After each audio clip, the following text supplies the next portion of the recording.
live.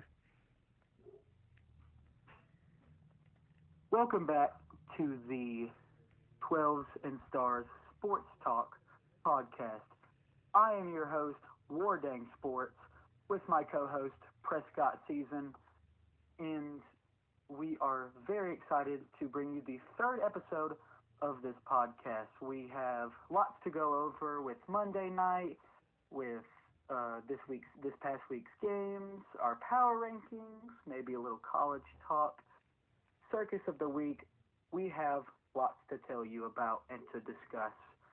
How are you feeling today, man? I'm feeling good. I am feeling good. How are you doing yourself? I'm doing okay. I've been better. We'll get to that. But I'm excited to be back on. Me too. Me too. So let's just get straight into it and talk about Week 11, all the games that happened in Week 11. To tell each other how we did in Yeah. our picks, and then we'll go from there. Do you want to do that, or do you want to talk about Monday night? Uh, we'll well Or we'll do you get want to go? I mean, we can go straight to. we'll get to Monday night. Don't worry, we'll get to Monday night.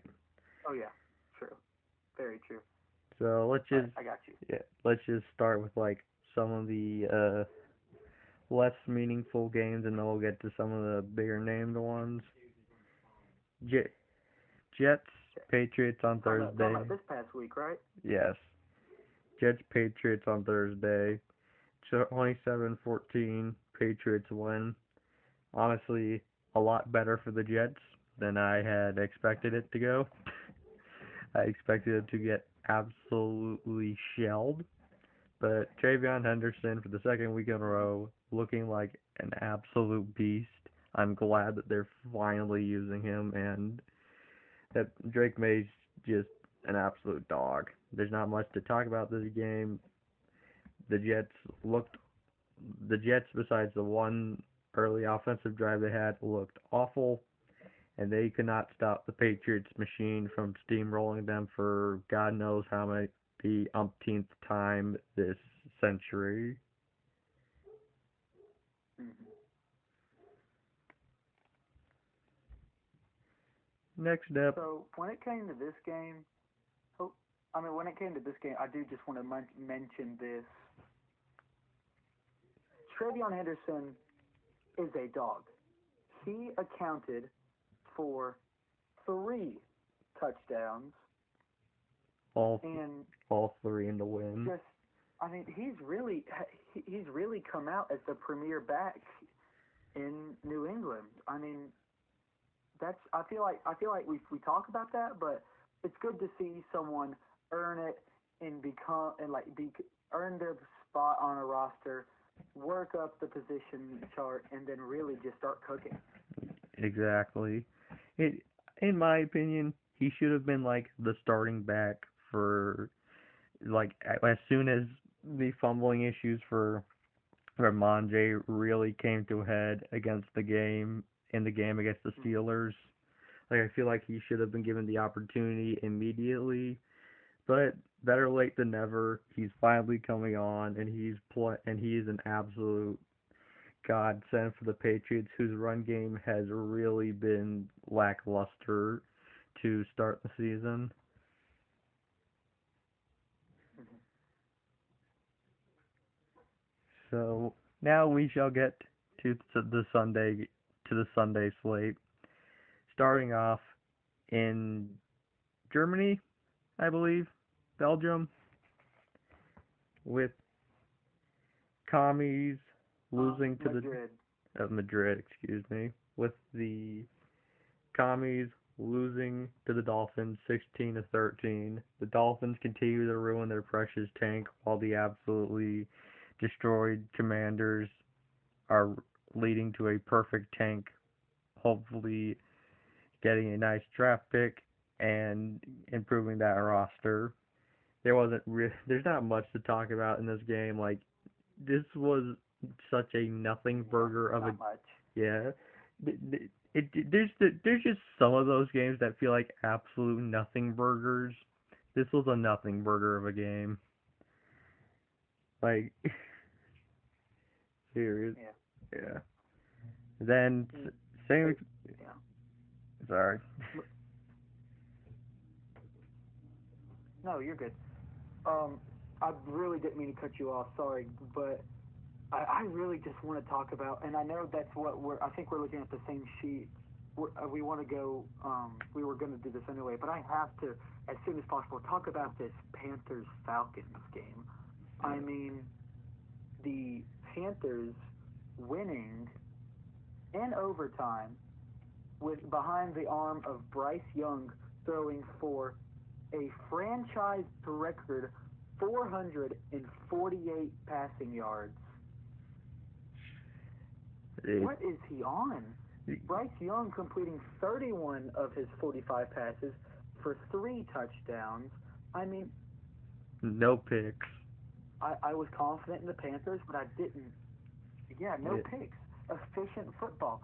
I was not this confident in the Panthers like that, but to see them do that, oh baby, this Panthers team could be something special. I'm not going to call anything right now, but I feel like if they keep playing like that, they're going to be special.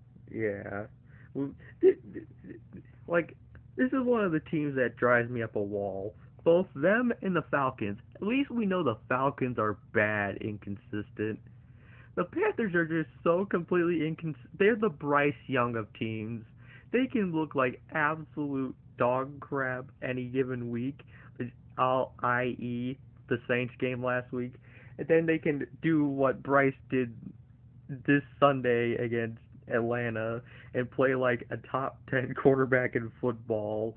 Perfect, just laying it in everywhere. And shout out Ted McMillan for finally having that absolute monster breakout game I've known that I've been waiting for, and I'm sure most have been waiting for, because he absolutely decimated Atlanta. But he was the key to winning that game Sunday.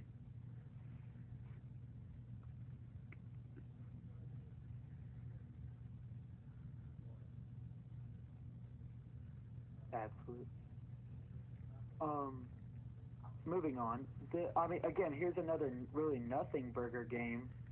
The Texans and the Titans. I Yeah. mean, a 16-13 Texans win.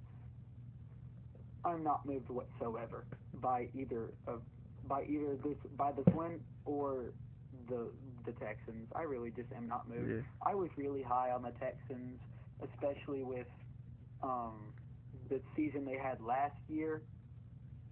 I am not moved, sadly, by this team at all. Me neither. Like their offensive line is atrocious, and I made a tweet about this earlier in the season where the Texans would be an underdog top five pick because their offensive line is that bad, and it got C.J. Stroud injured.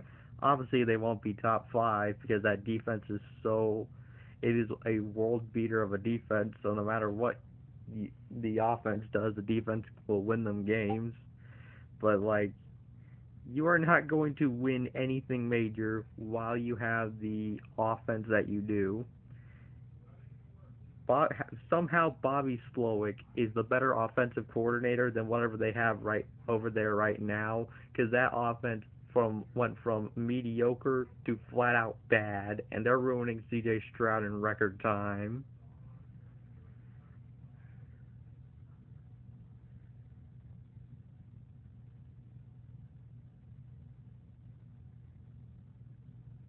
Anyways, let's move on to Oh baby, one of.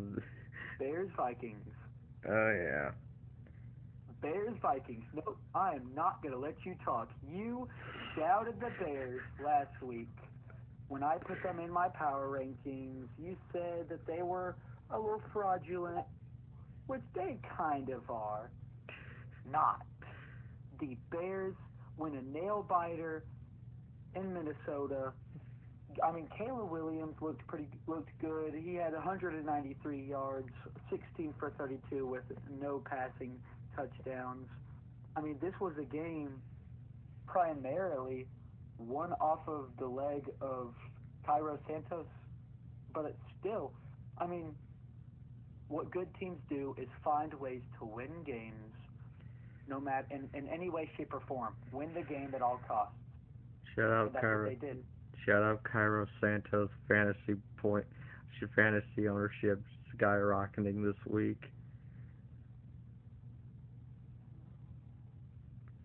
Like, yeah.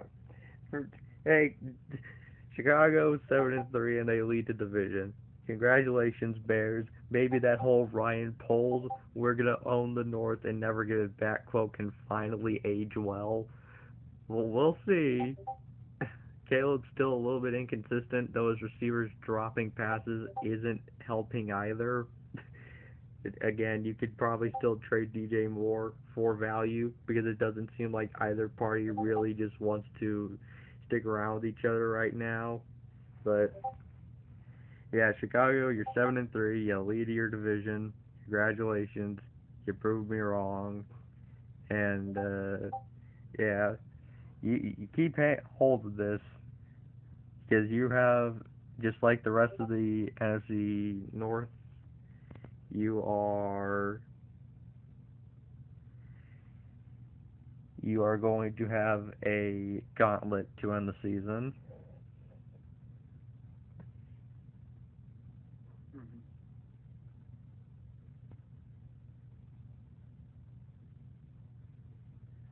So moving on with the Packers and Giants game.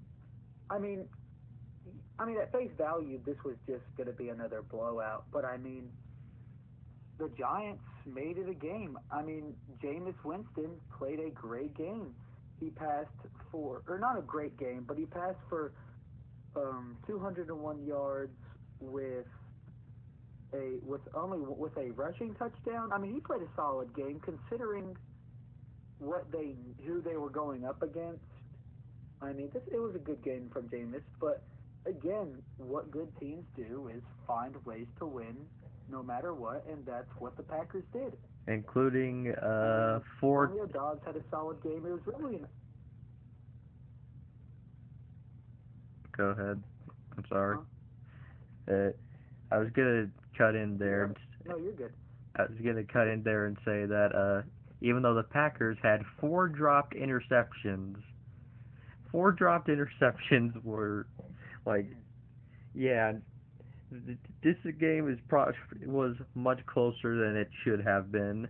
Again, the Packers played way down the competition where they shouldn't have. They did it against the Browns.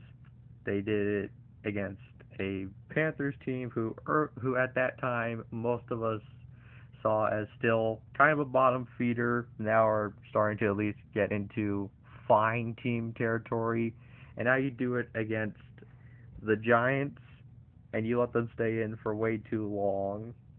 Like, yes, good teams find ways to win, but if it's but when you play down to these teams over and over and over again, it just you cannot be convinced of a team like this right now while you are struggling to put away the Giants and come and just I still am out on the Packers. I will not take that away from myself or the team. They can prove me wrong, but for now, they are very much an inconsistent team with a great defense, very bad offense, especially with the Matt LaFleur play calling. And until they figure that out, I do not believe in this team to make a deep playoff run. That's fair. That's a fair and just assumption to make. I'm I'm, I'm not going to comment on it, but that's fair. That's a fair observation. Moving on to a game that I was completely wrong about, the Jacksonville Jaguars defend the home field and blow out the Chargers 35 to 6. You weren't the only The wrong. Chargers The Chargers scored the first points of the game to go up 3-0 and only scored one more time the rest of the game. I mean, this game was dominated by Travis Etienne and the rushing attack with him.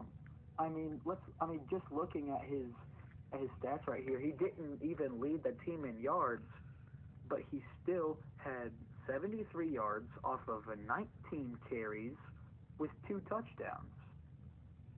So overall, good game for him. Trevor Lawrence is still he's just he's so mid. With he completed 14 of his 22 passes for 153 yards, one touchdown and one interception, and with a rushing touchdown. But Trevor Lawrence just can't seem to string great performances together. You know?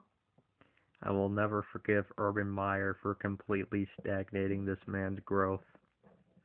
That 1 year he had with them basically completely limited him at this professional level.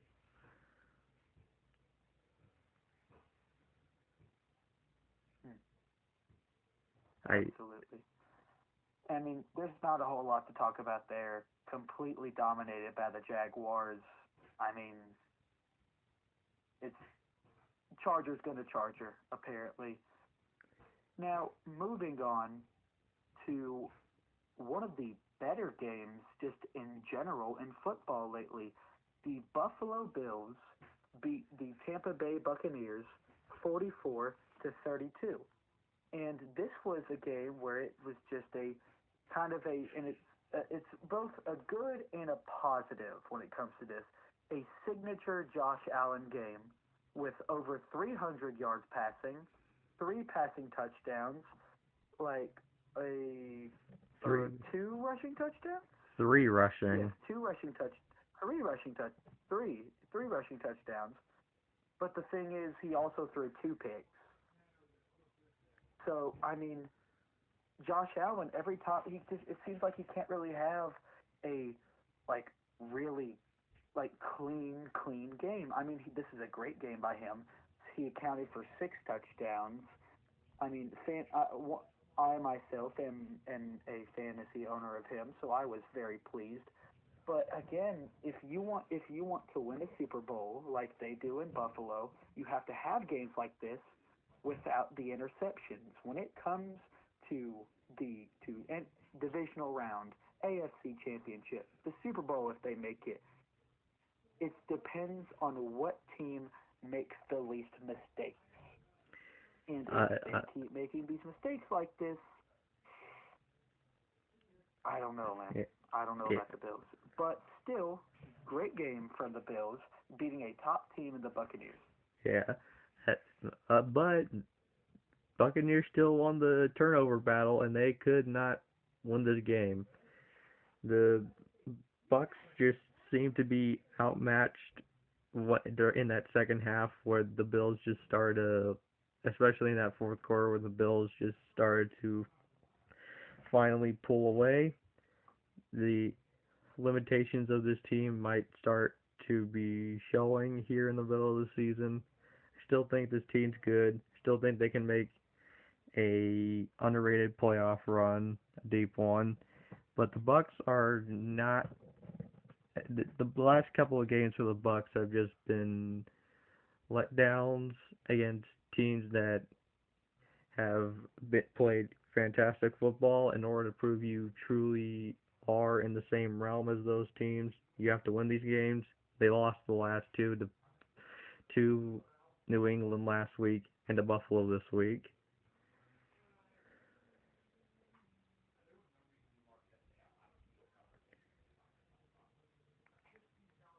Yeah, covered it. Nailed it right on the head right there. Moving on with I don't even really want to talk about this game. Uh, it was decently high scoring, 34-12. But Steelers beat the Bengals. It's just this is just one of those games where I mean, the whole NFC North is just mid or bad, and Aaron Rodgers has a little bit, or it seems that he's injured a little bit. It's the jury's still out on whether he's going to miss next week. But again, it's just it was a weird game in my opinion. I don't know what your thoughts are, but I just don't really like this game as a whole. Yeah, the only thing that this game showed me was the Bengals offense is not fine without Joe Burrow. It looked fine there for a couple of weeks, but it is very clearly not fine without the franchise under center. But there's only that to talk about. And circus of the week. Jamar Chase, you are a complete dumbass. You Why did you spit on Jalen Ramsey? You're suspended for a game. You humiliated yourself by saying, "Oh, you did spit on him," when there's clear video evidence you spat on him. What is? I get it. You're mad and you're losing a division rival. You don't just do that. You saw what happened in the same in the very first game of the season between Dallas and Philly. You're gonna get ejected, and even though Jalen Carter should have been suspended for the next game, you're definitely you are suspended for the next game, and you are. That was so stupid to do, bro. That was so stupid to do. I agree completely. Okay. Moving on to the Los Angeles Rams defeat the Seattle Seahawks 21-19. I'm going to talk about this game for just a second because my rant this week will be covering this game. Yeah, I'll let I will You can't. I'll let you completely go on about this game at the end of the episode. I'll give maybe 2 to 3 thoughts on it, but it is all yours, buddy. You can't. All I'm gonna say. I'm gonna save my rant. Save it for my rant. You can't win games by throwing 4 interceptions. That is all. Yeah, Rams were able to get so much pressure on the Seahawks and Sam Darnold that you really there was nothing that the Seahawks could do. I hope Gray Zabel gets better from his injury. I hope it's not serious. But yeah, the Seahawks still almost won this game because their defense was able to hold that powerful Rams offense to only 21, and you were able to get in the career-long field goal range of your kicker. He was wide right on it, and yeah, you cannot. Sam Darnold looked bad. Like only one of the interceptions he had were was not his fault. The other three were completely his fault, and because of the pressure. But yeah, I'll save you. I'll let you go more in depth on this later. But for now, let's move on to Niners at Cardinals, where the most random quarterback of all time set a record in a game where his team got completely dominated. Shout out to Kobe Brissett. You are the answer to a trivia question: who completed the most passes in a game in NFL history? With 47. That is hilarious. But yeah, Niners just went into Arizona and immediately just ran over the Cardinals. There was there was nothing for the Cardinals all game. Yet somehow with all 40 with 60 plus passes. Jacoby Brissett didn't get sacked once, so yeah. Again, not much to talk about this game. San Fran continues to own the team that they've owned for quite a few years now, the Cardinals, and yeah. Mhm. Yeah, I mean, you just put it you put it perfectly right there. But I mean, the only thing that I'm gonna mention with this game is um, division win for the Niners. Um, Brock Purdy throwing for 200 yards and 3 touchdowns. So, and Christian McCaffrey's playing great. I mean, the 49ers are heating up right now, and I'm not gonna lie. I wouldn't be surprised if the majority of the NFC West makes it to the playoffs this year. That's all I really had to say. Me neither. Moving on to another weird game. Another weird game. Sorry, what? And me not. I just said me neither to your comment of most of the NFC West making the playoffs. Yeah, would not be surprised. But yeah, about this Baltimore Cleveland game. I mean, 4 straight wins for the Ravens. You get it done in Cleveland. I mean, we're trying to find things to talk about with these Oh, games, but I here mean, there's no. a lot of games I this have, week that were just I have something to talk about with it. But yeah, oh, okay, okay, most let's hear it. most of the game there's not much to talk about. But oh, the Shadur debut was so glorious, wasn't it? Oh yes, 4 of 16 and a pick. It was awful. Yes, Shadur had some drop passes. Yes, he had a couple of nice scrambles. But overall, he was bad. He was dog water. And I've heard the excuse of, oh, he didn't play with any of the first team guys after training camp. Wow, a backup not playing with any of the first teamers when he's the backup after training camp? What a shocking revelation. Like, there's nothing here.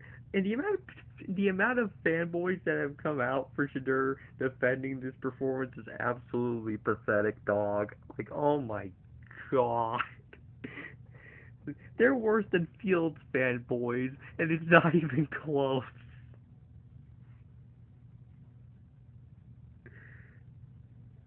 I actually feel like this is where we disagree a little bit.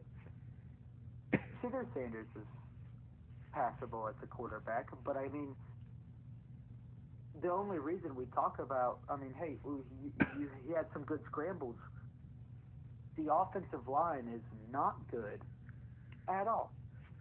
Not good at all. It won't even give him most of the time a chance to even try to succeed. Now, I think Shadir can be a passable quarterback in the NFL, Same. but when he does get in, he has to capitalize on it. Yeah, and like, oh, Kevin Stefanski set him up to fail. How the hell would you do that when your offense all year has been dog water regardless? You can't set up someone to fail in a situation already rife with failure. Hmm. Yeah, that's about all. Like, the only real other thing is Baltimore played Cleveland too close. Like, that's the only comment on this game. Like, Miles Garrett made Lamar's life a living hell for 4 quarters, and you play them too close. But that's all. Yeah. That's about all that can really be said there. And the next game is the Lions and Eagles, and the Eagles win 16-9. No, it's not. No, it's not. No, it's not. No, it's not. No, it is not. You're going to sit there and listen to your sins. The Denver Broncos defeat the Kansas City Chiefs. No, you hush. Hush. Mute your microphone. I don't care. You are going to listen to your sins. You are going to listen to your sins. The Denver Broncos are riding. They defeat the Kansas City Chiefs 22-19 behind the arm of Bo Nix, throwing for almost 300 yards Patrick Mahomes has a touchdown and a pick. I'm not moved. Travis Kelce is mid. The Kansas City Chiefs have no way of making the playoffs. Book it now. The Chiefs are not making the playoffs. The Denver Broncos are not frauds, like you have so rudely suggested. They are 9-2. They are riding right now. Broncos country, let's ride. I am behind you. I defend you from people like my co-host who do not believe in you. Broncos country. Last thing I'll say is, once again, Broncos country, let's ride.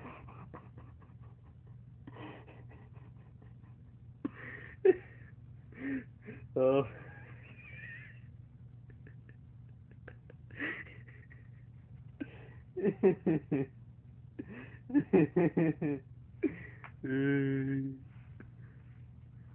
Say it.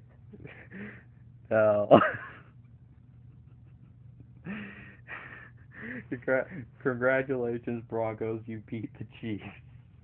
You used your own version of the devil magic to defeat the Kansas City Chiefs. I do not know why the Chiefs stopped running the ball when it was working all game, but I know Broncos fans certainly aren't complaining right now, and Broncos supporters, i.e. my co-host. Yeah, but I need Matt Nagy to be fired as OC of the Kansas City Chiefs expeditiously because he is ruining Mahomes. Like, he's looked above average at best, and Matt Nagy's completely limiting him.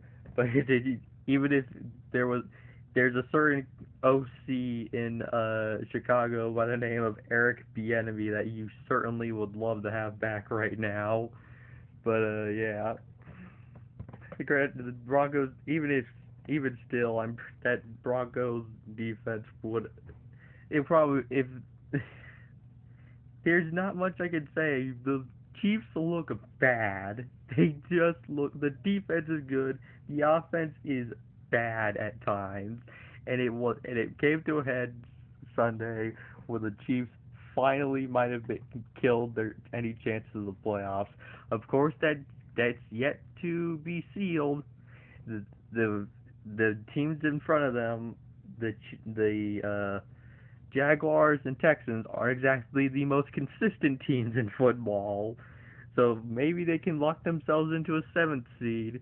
But right now, the Kansas City Chiefs are in a desperate situation, and you are like, oh my God. Should have sent that third to the Jets for Brees Hall, because even with the solid ground game you had, you would have really preferred to have a running back of Brees Hall that you could just trust to give the ball off to. Yeah.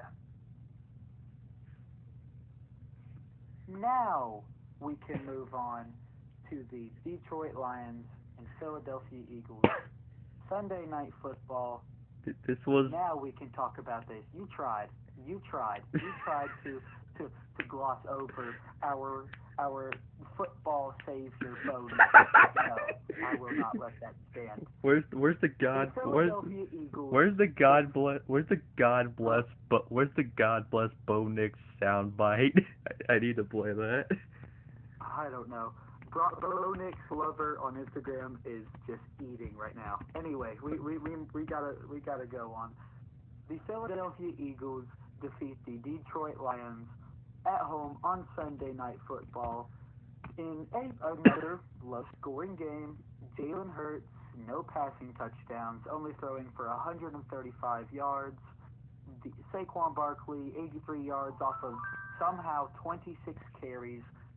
And again, when it comes to the Eagles, they are relying on Jake Elliott and Jalen Hurts tush pushes.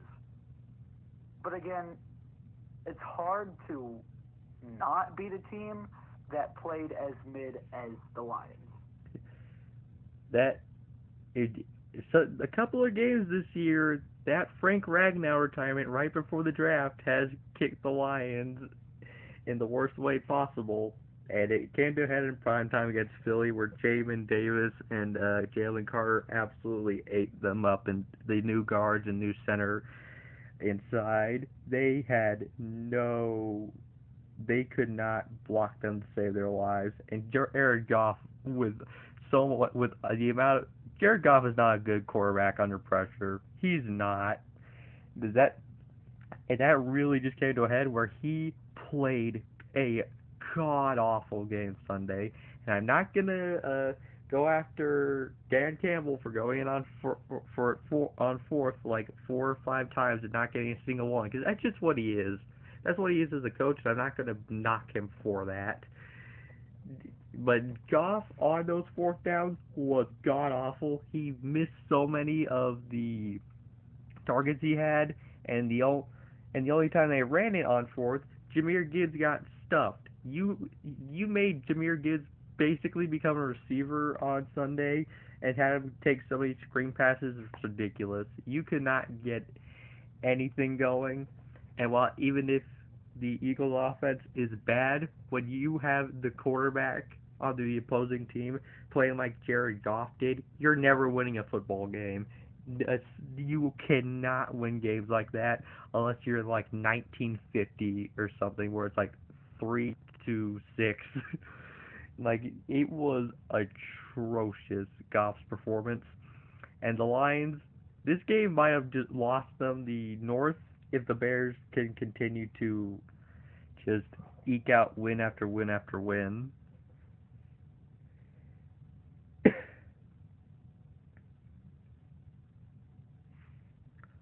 Yeah. Moving on to the final game of this past week, Monday Night Football, with the Dallas Cowboys versus the Las Vegas Raiders. The only thing I'm going to say, I'm going to let you cover this whole game because you deserve it.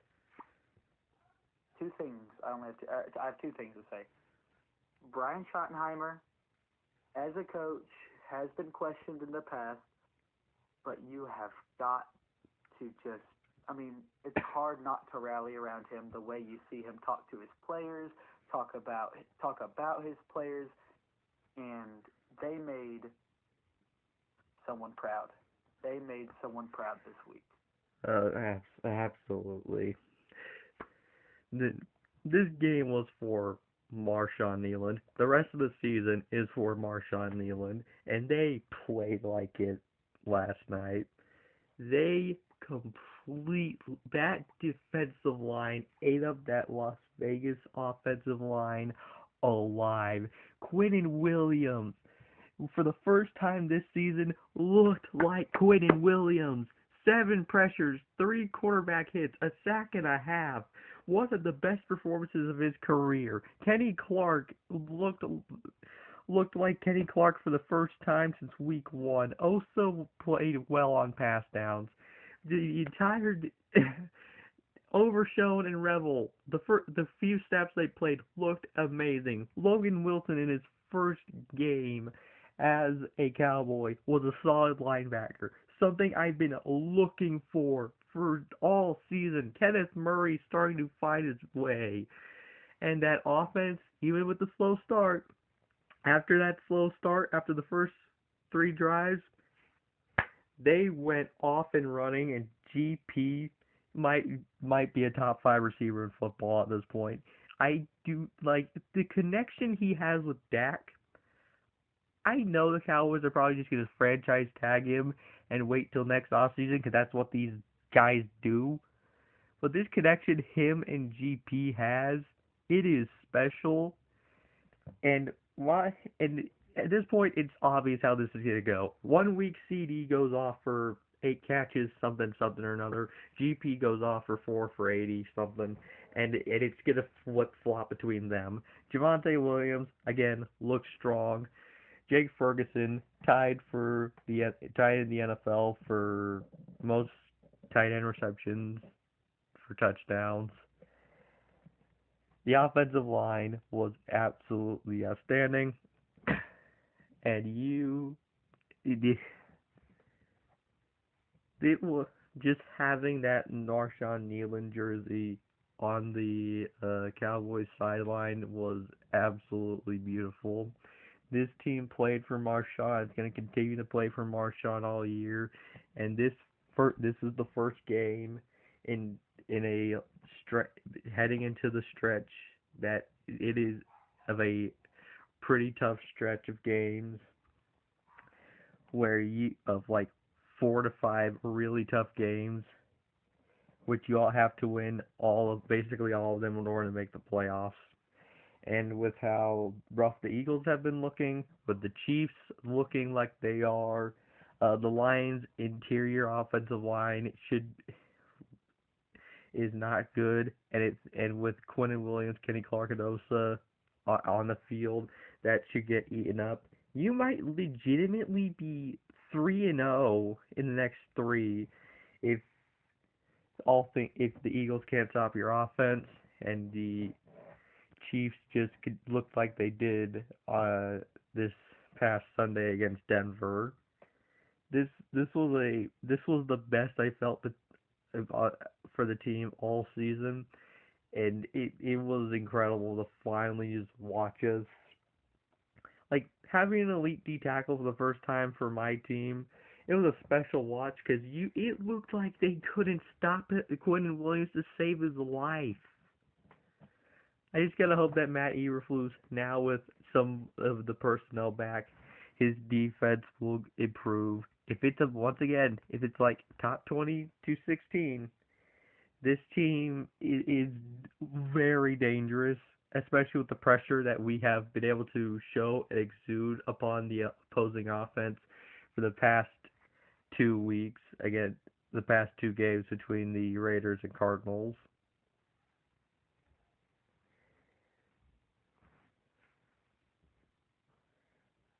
What a game! What a game! I mean, it's like a Cinderella story.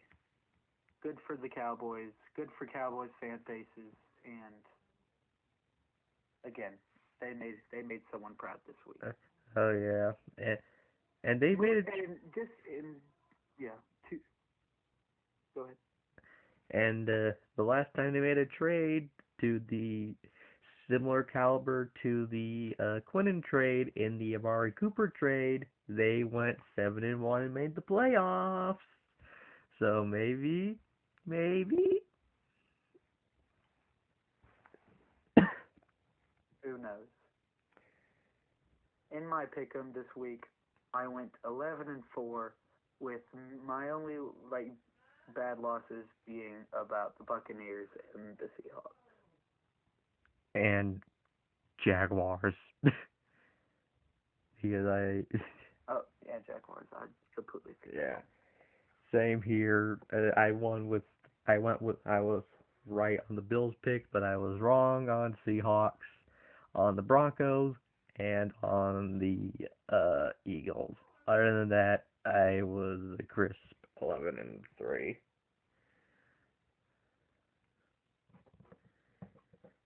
So Moving on to a little bit of college talk, and this is your other. You had two this week, two circus of the week. Um, I'm just gonna briefly just gonna cover Auburn football. We still don't know what's going on coaching wise. Big game this. I mean, it's a big game considering Mercer is actually good this year. And but what is awesome is Alabama lost to Oklahoma. Thank you, and that really sets us up for a night game Iron Bowl in Jordan Hare with our bowl eligibility on the line and Alabama's college football playoff chances on the line. It's setting this year up to finish with a great Iron Bowl game. But yeah, not a whole lot going on with Auburn football right now. yeah, as you said, my Sooners went into Alabama's home stadium, and that defense made Ty Simpson's life a living I do want them to sit Mateer this week against Mizzou though, because it's obviously still not fully recovered from the hand surgery, but it was awesome. But circus of the week. I think most people know what's about to be listed off. Oh, South Carolina. How you are somehow worse than my circus of the week last week with the Jaguars choking it to the Texans. You led 30-3 at half, 27 points at half, and you let Texas A&M completely steamroll you the entire second half. You had them by a chokehold, and they low blowed you, and they absolutely took advantage of your overconfidence to keep the lead. And it's Shane Beamer who's the head coach of South Carolina, right? Because if it is, that is a fireable offense. That is a fireable offense. Also, random, but here's Circus of the Week 2.5. The Texas State Trooper who bumped into the South Carolina player and got relieved of his duties and will never be do, doing his stuff for Texas Tech games anymore because he's an absolute dumbass. It was Jamar. It was a prelude to the Jamar Chase situation on Sunday. But yeah, that was my last circus of the week. And now, in transition, we shall move on to looking at the Week 12 slate of games. Where do we just like? Well, no. Do you want to do that, or do you? I think we should do power rankings first. Oh yeah, you're right. Okay. You want to do power rankings All right. first or me? Sure. Sure. Or no, I'll let you go for it. I'll let you go for it. All right. Well, let's kick off the top 10 for me. Tampa Bay falling from 8 to 10 after the 44 to 32 loss against the Bills. Y'all are still a good team. Uh, I still feel that your injuries and your weaknesses being with that defense is starting to really come into play. Todd Bowles finally, for the first time this season, is really looking like the liability that I've been felt like he's been for this team for a couple of weeks now. uh, and you with that loss Sunday, Carolina with this bounce back win over Atlanta is now only a game behind y'all. Y'all cannot afford to continue losing these games. And unfortunately, just a spoiler for my prediction on for the Week 12 game on Sunday against the Rams, I don't think you're going to get another win this week. I don't think you will. And if the Panthers can upset the Niners, you are going to be in a rough spot where you are not the ones holding on to your own destiny of winning this division for the first time in a few years. Number 9, Detroit, same spot you were last week. Honestly, Tampa probably should have been 9, but I was much lighter on y'all probably than I should be. But y'all's offense is still good. Your defense was balling Sunday, but that interior offensive line was absolutely atrocious. Jamin Davis and Jalen Carter ate y'all up. And Jared Goff, what was he like? 3 of 18 under pressure with a 37% completion percentage. That was awful.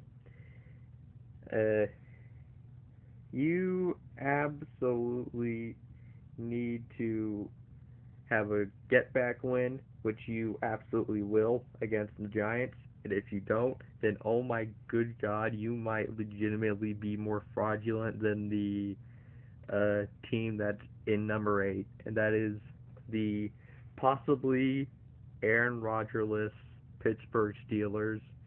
Rodgers, after having a good game on Sunday, could miss significant time with a wrist injury, and that somehow in 2025, when I absolutely expect this to go every bit as wrong as it possibly could have, this might actually ruin the Steelers' season, even if Mason Rudolph played fine in the stead of A-Rod.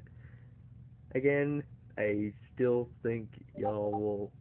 If y'all are able to convince Rodgers to come back and be your quarterback next year, then at least you have a year to get Will Howard accustomed to playing NFL football, which if the plan is to have Will Howard eventually start, you better hope he works out.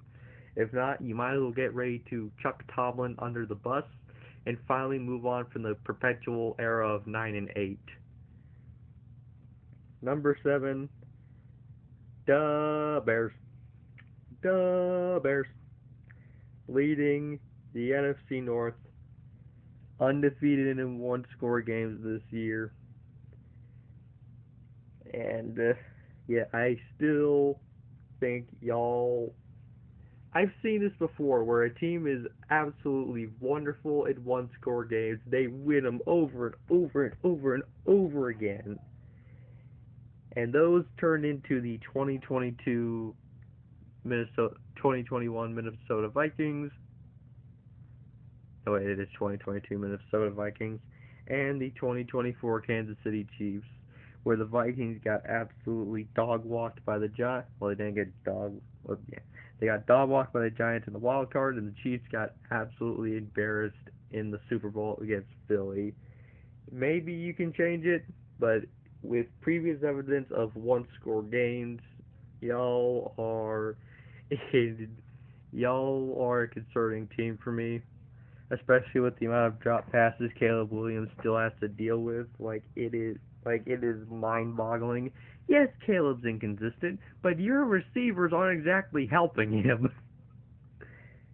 Number 6, they were on a bye, and yet it still was awkward for me to put them down this low. It is the Colts. Why would I move them down to 6? Again, I'm still lower on the Colts than my co-host is. It and for the teams above them, I just feel like they are higher potential, higher uh, floor, higher ceiling kind of teams. So I'm sorry, Colts, but that's just how I feel about y'all. And as much as it kills me to put this next team above you, I just feel like I had to do it. Oh, Philly, Philly, Philly, Philly, Philly. At least your defense is good. Yet you still only put up 10 and 16 respectively against the Packers and against the Lions. You are so on the verge of being fraudulent. I'm just waiting for that fraud watch check to finally hit. Because you just screamed last year's Chiefs, where you're just going to get one round of the playoffs, you're going to get humiliated. Or maybe on Sunday, you will get humiliated against Dallas. We'll see. We'll see. That would Dallas showed that it can score on y'all in the first game of the season. Maybe y'all lose that game. Maybe y'all win it. If y'all win it, okay, y'all got the division, and Dallas is looking towards next season while you're looking to possibly go back to back.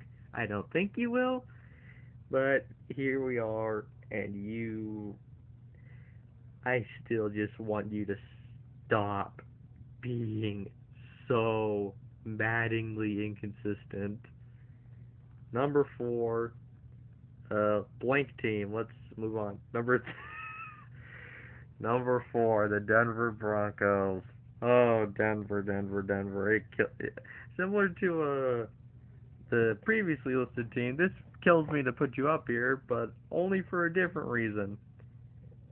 You, it is, you might be, you are the same exact team as your fellow one seed counterpart in the NFC right now. A offense that can do things when they're actually firing, and a world beater defense. Only difference is Bo Nix isn't as athletically gifted as Jalen Hurts, even though he is also very athletic, and you can actually run the ball this year too. So you also have that. Like, there's not much I need to say. Like, I said about as much as I did as I needed to in the segment about the game on Sunday, but like you jumped up power rankings big time. Y'all deserve it, but I'm still keeping my eye on you. Number three, welcome back to the top three, Buffalo. Fantastic win Sunday against the Buccaneers. Josh Allen literally went fire god mode and torched the Bucks. Yes, he threw two interceptions. Obviously, that didn't matter because after the two interceptions, he might as well have been perfect. He was absolutely dog walking that terrible Bucks defense. And James Cook didn't have an amazing game Sunday. Didn't need to because Josh Allen literally did what he did against the Rams last year, only with a couple of picks. But yeah, again, not much needs to be said. Y'all's defense desperately needs Ed Oliver back in order to have a semblance of a run defense. Your pass D is questionable, but your offense on any given night can absolutely go off and be unstoppable. Number two, Drake May leading the New England Patriots to another division title probably. This team just with the easy schedule that they have look unstoppable, and they've beaten good teams too. They beat Bills earlier in the year. They beat Tampa last week. Yes, they probably should have beaten the Jets worse than they did on Sunday or Thursday, excuse me. Doesn't matter. They still beat the bricks off the Jets, honestly. And Drake May looking like an absolute dog at quarterback. Travion Henderson fighting any touches. Stephon Diggs looking like a top 10 receiver again. Like, there's not much I need to say. I've said what I've needed to say the past few weeks. Y'all are back to the evil empire's back, and there's not much that many people can do to stop it. And they ain't moving. They ain't moving down from number one. They ain't moving down from number one. Los Angeles, it's like you said, good teams find ways to win, and they won via a missed field goal on Sunday and four interceptions off Sam Darnold. And now I think they're going into Tampa to play the Bucks, and I think y'all will get a good old-fashioned W. Y'all will get a good old-fashioned W, and you will and if Dallas can do y'all a solid and defeat the Eagles, y'all will be the one seed in the NFC. That MVP will be looking bright beautiful on that Stafford trophy case. And I'm sorry, but I moved the Seahawks down to 11 on my power rankings. That's if you, since I know you can't see them on my list here. They're at 11 right now. So there's my power rankings for the week. Let's see yours.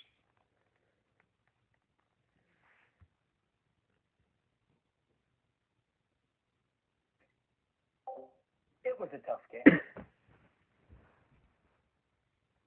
My power rankings start off with number 10, the Jacksonville Jaguars. Jaguars played a great game. I mean, again, as I've covered um, their game. I'm not going to repeat what I said, but what I will say is, I mean, you're looking at playoff standings right now. Jacksonville's right there. They are 6-4, right behind the Chargers. And by the end of the season, this game against the Chargers could mean a lot when it comes to head-to-head competition, who beat who. It's going to be important. And I mean, if the Chiefs somehow come back, it's going to be important with that. I mean, there's several different ways that this game matters, and that this team has what it takes to be a playoff team, and that's why they are my number 10. Number 9, I do have them lower than you. I believe they stayed the same. The Bears, the Chicago Bears are hot right now.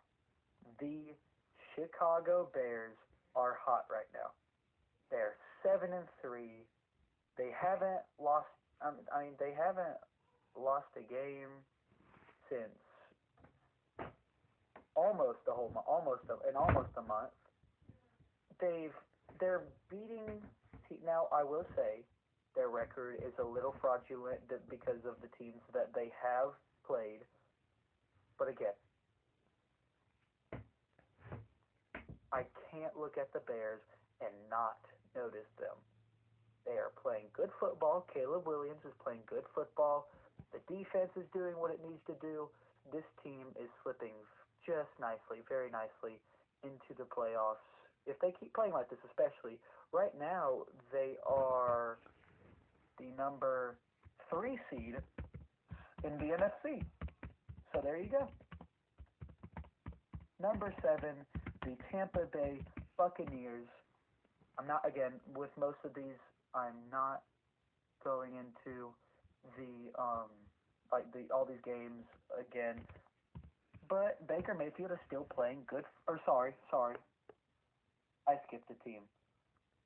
Number 8, the Denver Broncos. I'm not moving them up a whole lot. I don't know if I'm moving them up at all. But the Broncos are riding. Bo Nix is playing complementary football. That defense is doing what it needs to do. It's firing on all cylinders. I mean, I think it was Cortland Sutton and J.K. Dobbins were out for this game, and they're still finding ways to win. They have a very plausible schedule when it comes to winning out the rest of the season, and we'll see if that happens. But I love watching this Broncos team. I love seeing Bo Nix succeed, and they are riding right now, and that's why they're at number 8. Now, apologies, but this is number 7. Number 7 is the Tampa Bay Buccaneers. Sorry for the mix-up earlier. Again, Baker Mayfield is playing complimentary football, playing good football, doing everything he can out there. I would have appreciated a little more Egnika Egbuka usage this week. And who knows who knows? But the Bills played a great game and just simply outplayed the Buccaneers. And I'm not going to take them out of my rankings just because they got outplayed when they also played a good game. So Buccaneers right now are sitting in the playoff picture, I believe, at the number 4 seed in the NFC. And if they keep playing like they have been, please beat the Rams.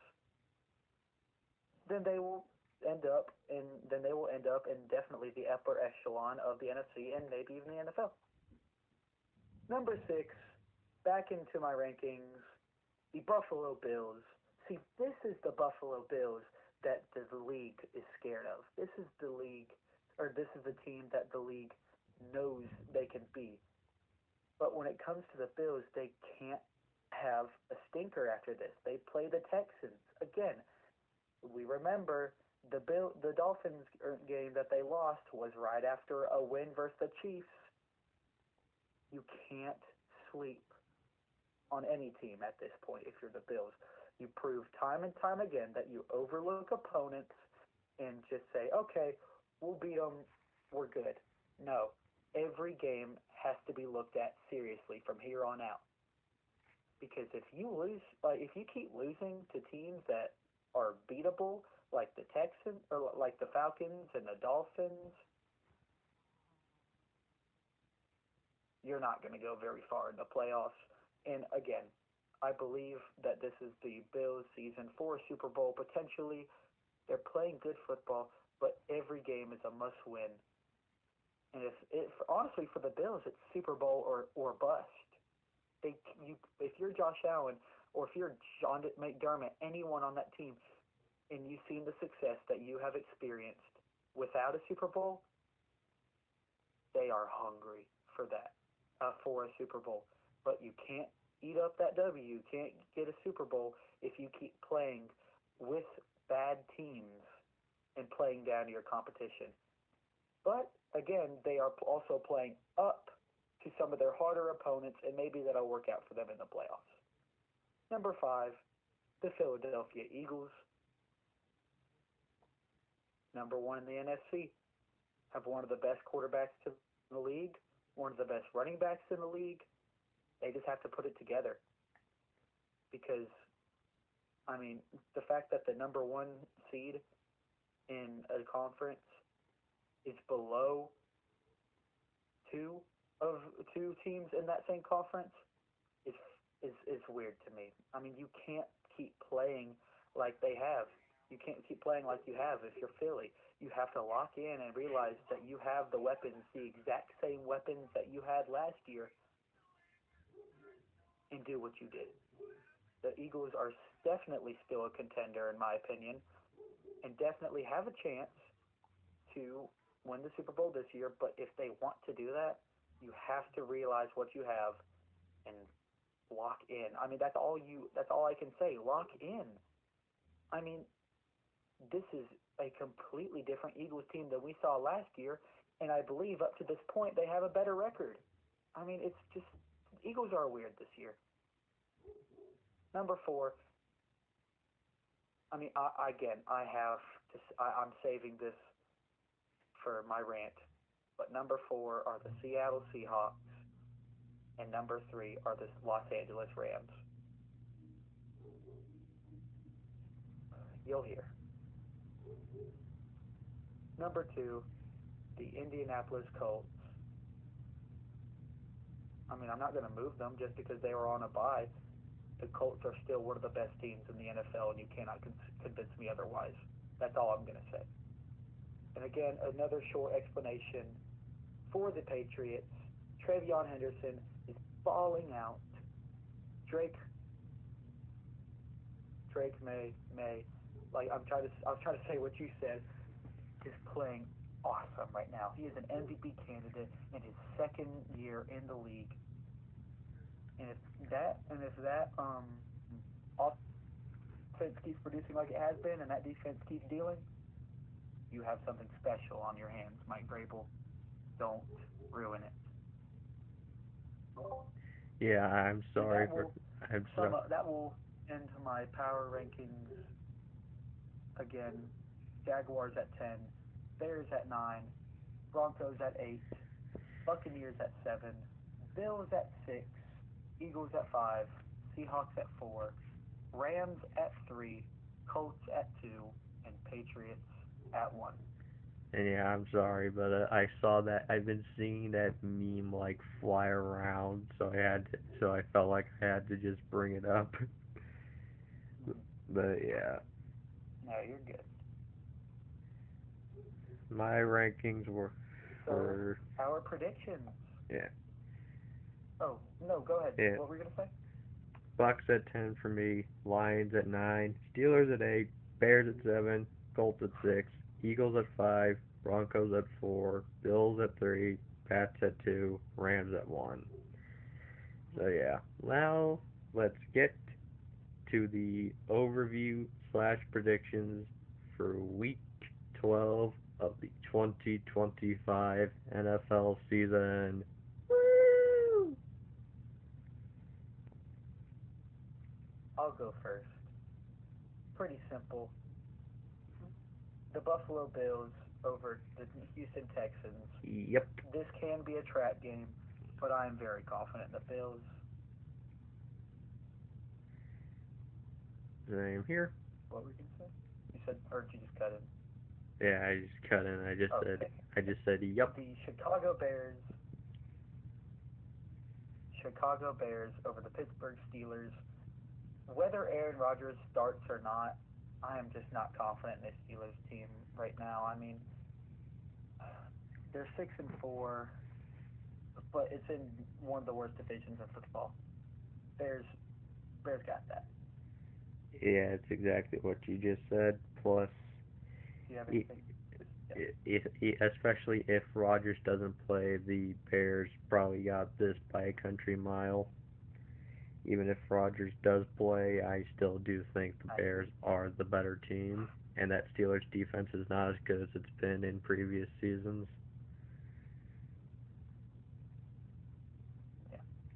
Yeah. And let's just, The Patriots take on the Bengals. uh, yeah, Pat's got this.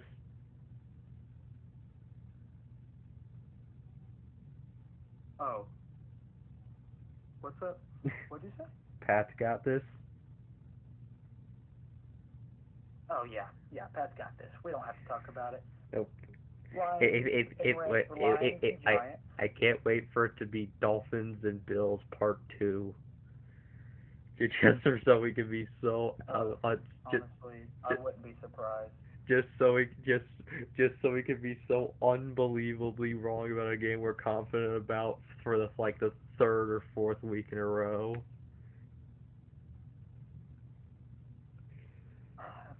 I wouldn't be surprised either way. Lions and Lions Giants. and Giants. Again, not moved at all by the Giants. Lions by 90.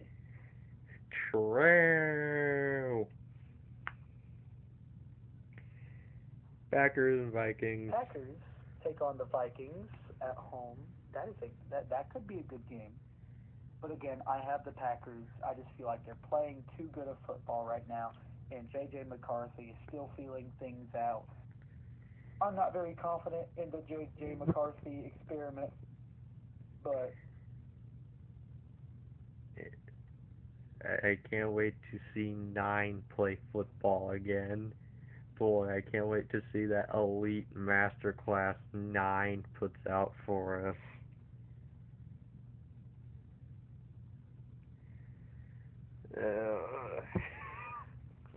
the Seattle Seahawks take on the Tennessee Titans.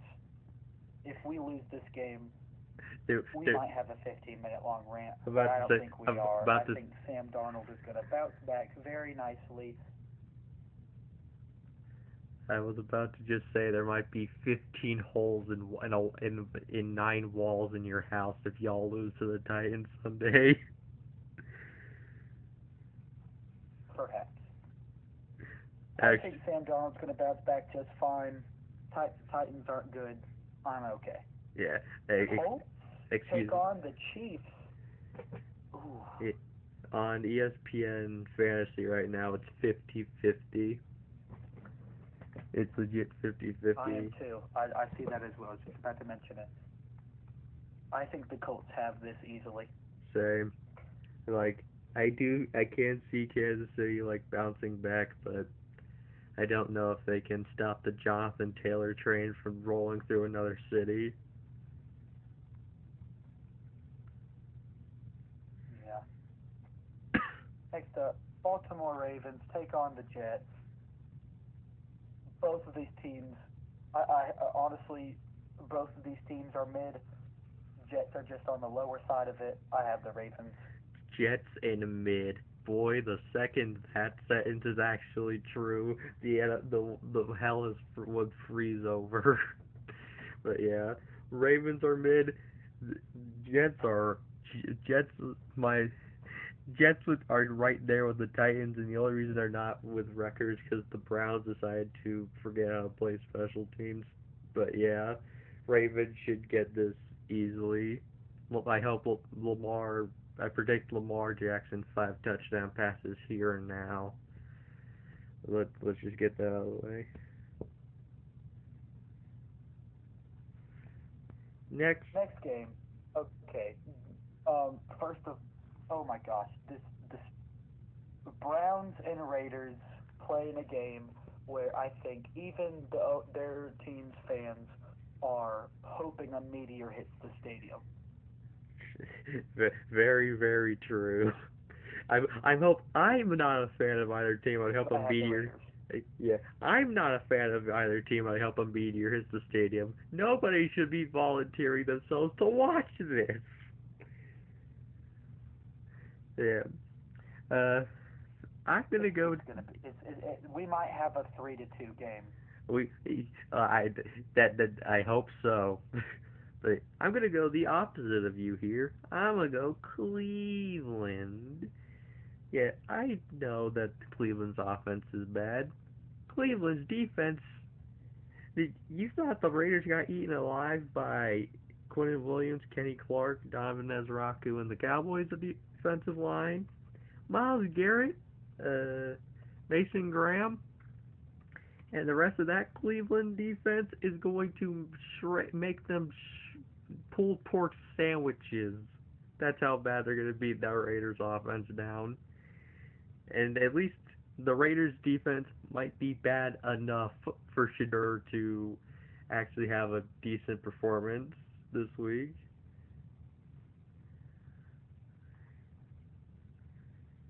Maybe.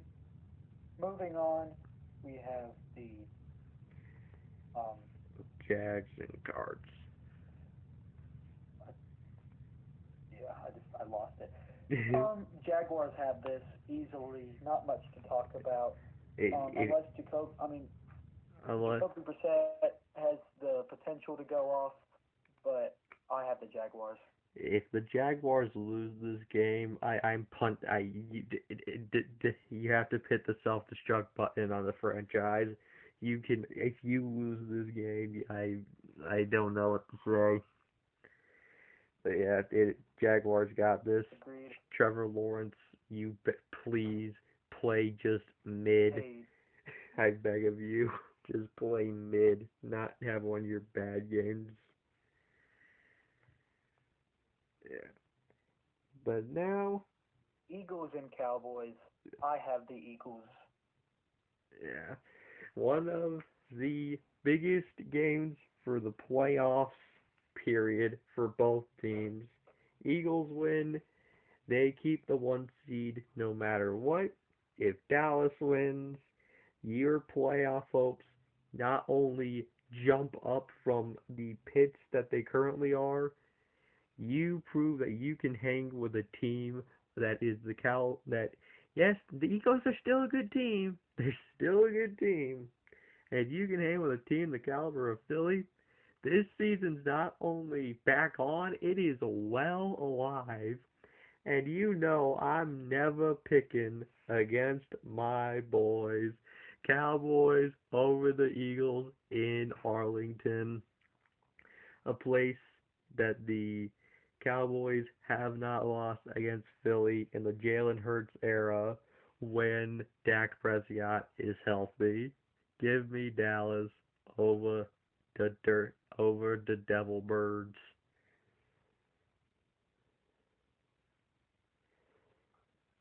Next game, Falcons and Saints.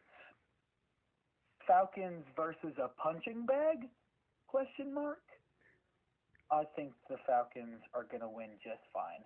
Bijan Robinson may go off for 6 rushing touchdowns for all we know.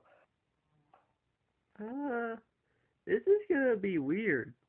I have the Saints. Give me New Orleans. Tyler Shuck for the last couple of weeks a couple of weeks ago looked decent, and I don't know how Kirk Cousins is. Yeah, Kirk Cousins is gonna have a full week of practice with first teamers again, but how is he gonna look in a full matchup after not playing for almost a full year? He, it probably is gonna be Atlanta, but it'd be so much funnier if the Saints won this game. And I'm gonna pick the funny option.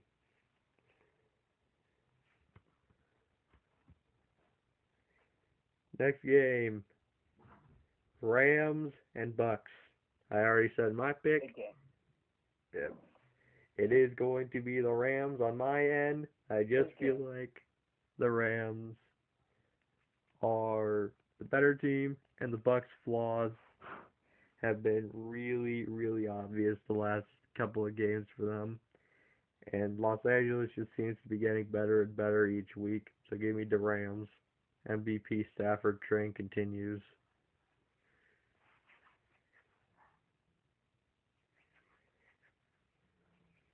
I hope the Rams get blown out, but I too have Los Angeles.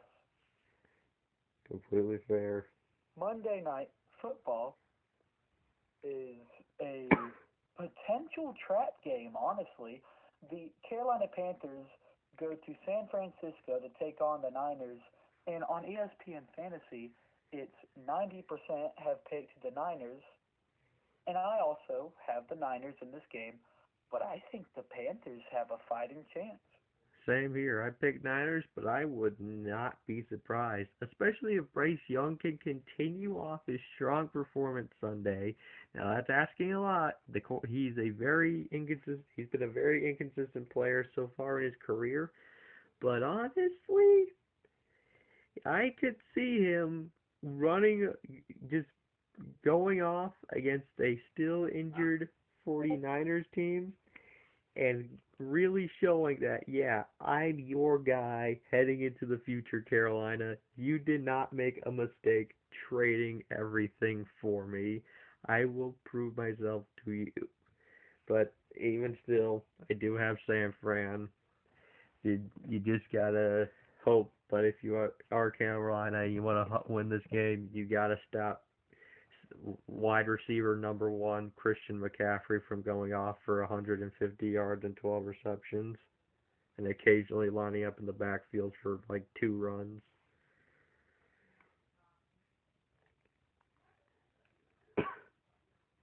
Yeah. Rams or Panthers have a serious chance at winning this game, but again, Niners are probably going to win, and that's who I have picked. Yeah. And that will sum up our predictions. So far, well, both of us are doing decently, but we'll see. And always, of course, as always, to end the show, the weekly rant. Go off, buddy. Go off.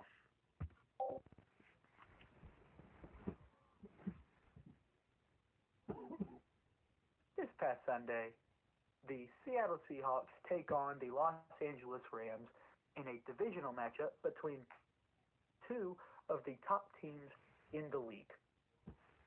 Matthew Stafford's playing great football. I mean, Devontae Adams is having a just resurgence in this league. He's playing great. The Rams are on fire right now. Yet in this game they pick off Sam Darnold 4 times and still lose and still almost lose. But I'm not talking about the Rams. The Seattle Seahawks. Listen to me. You throw 4 picks and you somehow still almost win. Make this make sense. I am very. I'm worried and not worried about this team. If we keep turning the ball over like this, we aren't going to get past the wild card round. I mean, how do you throw four picks? And again, last week I said capitalization. You can go back to the episode. I said capitalization was going to be crucial about this game, and I was correct. You cannot capitalize off of three and outs and no score drives from the Rams, and that's why you lose. That's why you put your kicker in a weird position to eventually miss the field goal to lose the game. I don't put this on Myers. He played great. I put this on Sam Darnold. Now, I'll talk about him again in a second. But again, this whole team, how do you not capitalize on that? Like I said, you throw four picks and you still lose by three. You had a chance to win multiple times, yet due to your own ineptitude, you can't. Now, when I talk about Sam Darnold, I am still behind him. I still think he can be a good quarterback. I still think that he is going to be a great passer for the foreseeable future for this team. I am still behind him. I support him. But this game was a horrible showing of quarterbacking. I mean, I don't think I've seen a game this sloppy since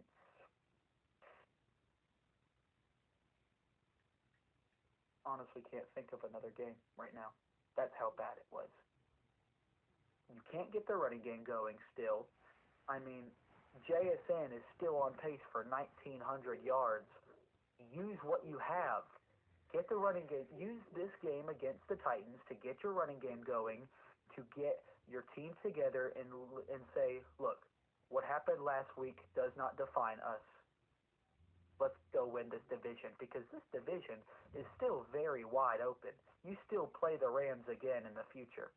And by then, I think the Seahawks will have everything they need and be everything they need to be to win the division. And I still am confident in the Seahawks' chances to win a Super Bowl. Go Big 12, F the Rams.